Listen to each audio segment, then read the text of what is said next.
Hello, brethren. Welcome to Thursday. Now then, last night I was watching this YouTube video, excuse me, and this bloke called Dino, he was doing a video from Hull, and I live in Hull, right on the outskirts, right on the edge of it, but Hull nonetheless. And he was going around these pubs in Hull. He was staying in a Wetherspoons pub, which is a big chain in the UK, and they've got a hotel as well in them now. So we used to meet in every half term. We used to meet in Wetherspoons, me and the lads from the army camp job, and it was half term because I was a lollipop man then, so I was off on half terms and not other times. Everybody else was retired, I think, yeah. And we used to meet in the Wetherspoons. Cheap beer, very good quality. The only bad thing about it was the toilets. Historically, Wetherspoons, all the toilets are upstairs, and the idea is that people, well, the theory is that people will only drink so much before they slow down. So they might drink the first drinks, 3 drinks very fast, and then the next 3 take twice as long to drink. So after the first 3, they think, oh, I need the toilet. But the thought of having to go up the stairs, it's a long way and everything. They think, oh, sorry, we'll go to a different pub. That's way it makes room for some other people to come in their space and have the 3 pints and then think, oh, I'll go somewhere else to use a toilet. And the one with the Wetherspoons, Admiral of the Humber, it's called, the name of the pub. The toilet was downstairs, but it wasn't very sanitary. Like, you wouldn't want to go in there wearing Crocs, put it that way. Floor was terrible. Anyway, yeah. So anyway, but this bloke, he was staying there, and the bit where he showed the hotel, it looks really good. And they've got like an outside terrace thing that you can sit outside. Yeah, you have to go up a lift to get it, I think. But you can order your drinks online via your phone. Even if you're not on the terrace, I mean, like, you find a table and just order your drinks and they bring them over, and it's all paid for on the phone, I think, and all the rest of it. But anyway, yeah, the thing was, he was going around all these pubs, and it was a Thursday night, and a lot of them were shut for some reason. But then he found this one pub, which I can't remember the name of, and there was, I don't know, maybe half a dozen real Irish people in there. And they were really good. What an atmosphere it was. And this Dino bloke, he got absolutely smashed, and then he was throwing up outside afterwards. But the pub itself was fantastic. It was just to look at it, all the stuff all the pots on the walls and the pans and bed warmers and God knows what. I don't know, I've got a message. I'm just going to have to look at this message. Oh my God, I've just seen a steak. That's Claire. Ooh.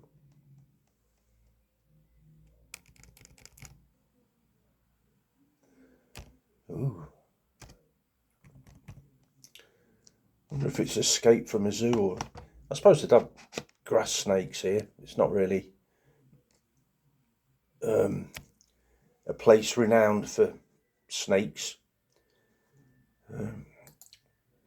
Yeah, she's gone to the shops, Claire. Oh, she might be at a hospital, actually. So I think she's got a hospital appointment. And then she's going to the shops. I don't know. Anyway.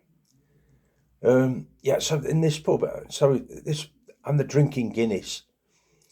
And real good. It's such a happy sort of thing. They've got Irish music playing in the background. I'm Irish. I've got Irish blood in me. I was adopted, but on my adoption certificate, it says that my original name was Patrick, and Patrick Joseph something or other. It doesn't say who my birth mother was or anything like that, but just that my Original name was Patrick, or Paddy, as the Irish would say. Anyway, so I thought I'll look up an Irish song. Oh yeah, that was the thing they were saying. There was these Irish people saying slawn-cha, slawn-cha, slawn-cha, slawn-cha, which means good health sort of thing. So it's a welcoming thing, slawn-cha. Or a drinking thing, like clinking glasses, slawn-cha. And it's spelled Slainte, but pronounced slawn, SLAWN -cha. But I found it, a Wild Rover song. So I thought I'll have a go at that. I'll do a couple of verses of it anyway. The Dubliners did it, and the Pogues, but they did it fast. I'm doing it slow. Speed I can cope with. And I'm not plugging in today, I'm just going to have... It suits an acoustic sort of sound. And with this having a high G, as opposed to a...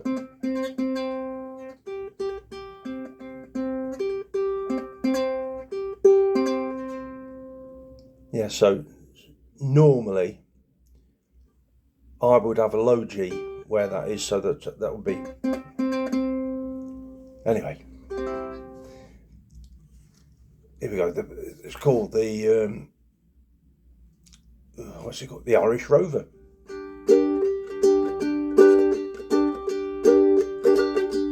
In the 4th of July 1806, we set sail from the sweet cove of Cork. We were sailing away with a cargo of bricks from the Grand City Hall in New York. For she was a wonderful craft, she was rigged fore and aft, and how the wild winds drove her. She stood several blasts, she had a 2 masts, they called her the Irish Rover. I have actually practiced this, but still, the words, there's like loads of words in to get in. We had 1 million bags of the best Sligo rags, we had 2 million barrels of stones. We had 3 million size of old blind horses' hides. We had 4 million barrels of bones. We had 5 million hogs and 6 million dogs. We had 7 million barrels of porter. We had 8 million bales of old nanny goat's tails in the hold of the Irish Rover. Just got to wind it up for my words now. Got another 2 verses in here. Excuse me. There was Barney McGee from the banks of the Lee. There was Hogan from County Tyrone. There was Johnny McGurk, who was scared stiff to work. There was man from the West Neath called Malone. There was Slugger O'Toole, who was drunk as a rule, and Fighting Bill Tracy from Dover. And your man McCann with the banks of the Bann was the skipper of the Irish Rover. Sort of start singing Irish in it, like this accent. We had sailed 7 years when the measles broke out and the ship lost her way in the fog, and the whole of the crew was reduced to 'twas myself and the captain's old dog. Then the ship struck a rock, oh Lord, what a shock! The bulkhead turned right over. We turned 9 times round, and then the poor old dog was drowned. Now I'm the last of the Irish Rover. Now I'm the last of the Irish Rover. And I hadn't actually gone through the words to the end, but it's basically they've set off in a boat, said who's on board, and then there's like mishaps, and this bloke's left on his own, the only one alive, and the ship is the Irish Rover. We had sailed 7 years when the measles broke out and the ship lost her way in the fog, and the whole of the crew was reduced to 2. 'Twas myself and the captain's old dog. Then the ship struck a rock, oh Lord, what a shock! The bulkhead turned right over. We turned 9 times round, And then the poor old dog was drowned. Now I'm the last of the Irish Rover. That'd be a good one to do, actually. Wait till the weighman gets back. Oh, it's his birthday today. Yeah, happy birthday, weighman. Yeah. So, yeah, when you get back installed in the ukulele studio, we could do that one. Slower. I mean, I can't even do it. That's just suggesting I'm brilliant, and I'm not. But I can't do it fast. I could do it faster if I wasn't singing, I think. Well, yeah, I could play, but it's the singing bit that slows you down. So anyway, we'll do it slower. So that's it. So today, Claire's here this afternoon, I think. Might be putting a bit of decoration up in the garden.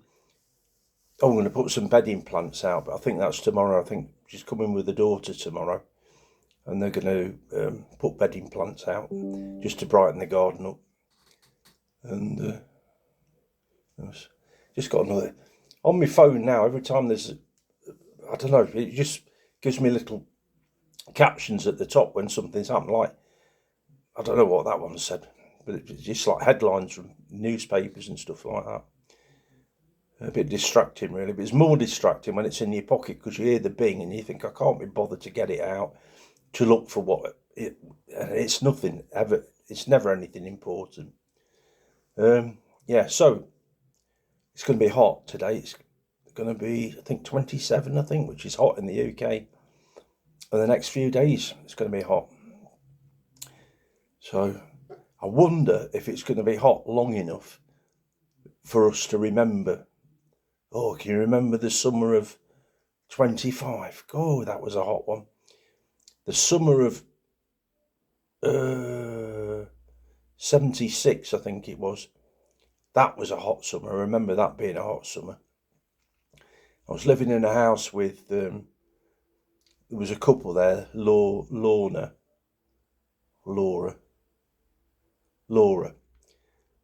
and her sort of boyfriend, and then the person that owned the house, he was there all the time. This Alex Blosky, I think his name was. He was a right pain. He's always in there, you know. And you just want a piece of quiet, and he's already there, and you're paying for renting the room in the house and use of the kitchen and the lounge and whatever, and he's there all the time, like he's living there. Yeah, Tony, that was this Laura's boyfriend. And I remember we were walking up the Mapley Road, because it was near Mapley Road anyway, going to this pub at Mapley Top, and it was a baking hot day, and this Tony had got a roll neck jumper on, and it was the sort of thing that if you got no clothes on at all, you'd be pouring in sweat. But he's wearing a thick necked turtleneck roll neck jumper. And I said, Tony, I said, what? It's only hot in this weather. And he just mumbled something. And then this Laura grabbed him, pulled this thing down. There's a great big love bite on his neck.